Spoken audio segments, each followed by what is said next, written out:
Hello and welcome to our Brown Bag, where we're going to be talking today about Google Shared Endorsements. I'm Chad Hill and I'm joined by Adam Stetzer.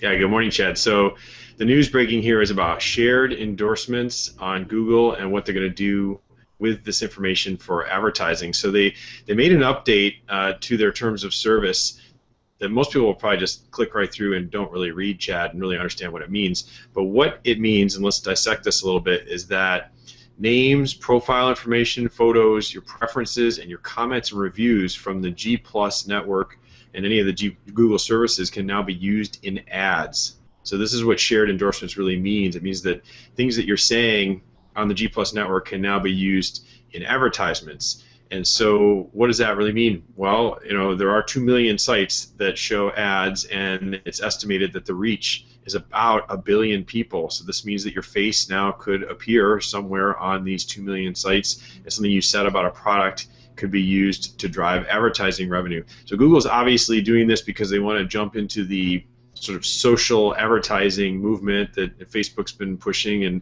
other networks have been pushing. Let's keep in mind that ad revenue is at an all-time high, online ad revenue about $20 billion, but they're hoping this is a big play to take it even further as their next frontier of where to do social advertising. I would guess this is very controversial. What's your take, Chad? Yeah, definitely. And I think it was just a couple weeks ago we were saying, Google Plus, there aren't ads in Google Plus today. Well, we knew there was something. Google is a huge advertising company. We knew that they would be following the trend that Facebook, Twitter, Pinterest have taken in terms of trying to figure out how to monetize their user base. So let's talk a little bit more about what this really is. Now, what's not new here is that for a while now, Google, you've been able to use your Google account and, of course, your identity associated with your Google account for writing local reviews that showed up on different restaurants and other businesses, as well as reviews that you've written about apps and things in the Google Play Store.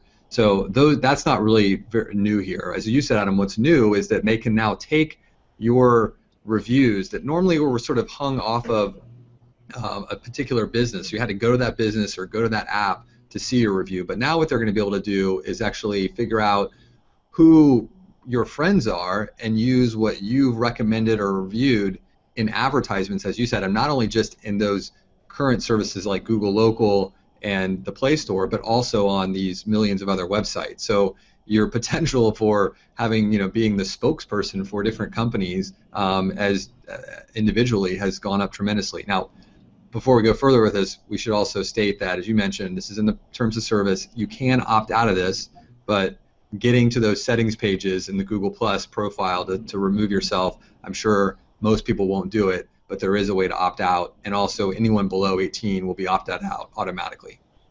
Now, we've already seen this kind of migration in advertising style happen at Facebook. If you like things in Facebook, there are now little ads popping up saying so-and-so liked this from the Hershey company or whatever it was you liked, showing up in other feeds. And I have been monitoring that and watching a fair amount of backlash as people are actually now being dissuaded from using the like button in Facebook. I wonder if the same thing will happen here.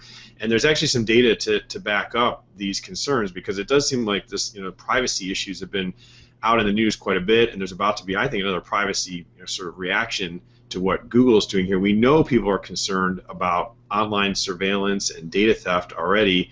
This is advertising. This isn't malicious, but it is seen as intrusive. The Pew Research Center did an interesting study, and they found 50% of people online are really quite concerned about data theft and privacy. 86% have taken action to either remove or mask their digital footprints. And this one's very interesting, Chad. 68% think laws do not currently do enough to protect their privacy. So I really think we're in the early stages of these big advertisers like Facebook and Google pushing the limits on what Google's calling shared endorsements, and Facebook has another name for. But I do think there'll be some public outcry. So it's sort of plus minus. On the user side, might be a little bit of an intrusion, or maybe if it's useful, they won't mind it. I guess on the advertiser side, it just makes things that much more complex.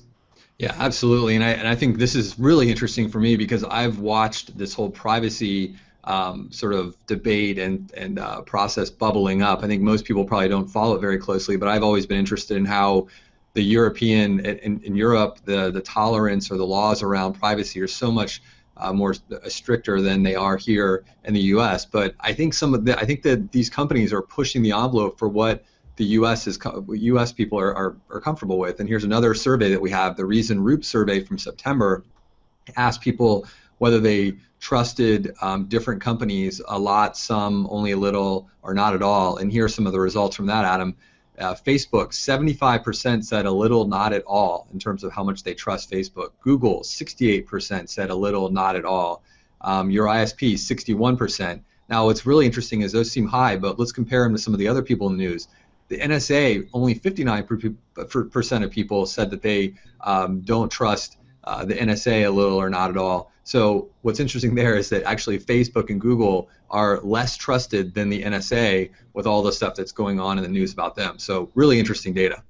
Yeah, fascinating. Once the darling companies that everyone loved when it was all free, and we all knew that would shift. They do their IPOs, they grow bigger, they need to make more money, and those public opinions are sliding as they're introducing more intrusive advertising. Well, we're certainly interested in your opinion. We'd like to hear from you in our comment section. Are you worried about privacy? Are you opting out of these things at Facebook and Google? Or on the internet marketing side, are you excited about the new specialized and more targeted advertising opportunities? And of course, we ask you to subscribe to our video series.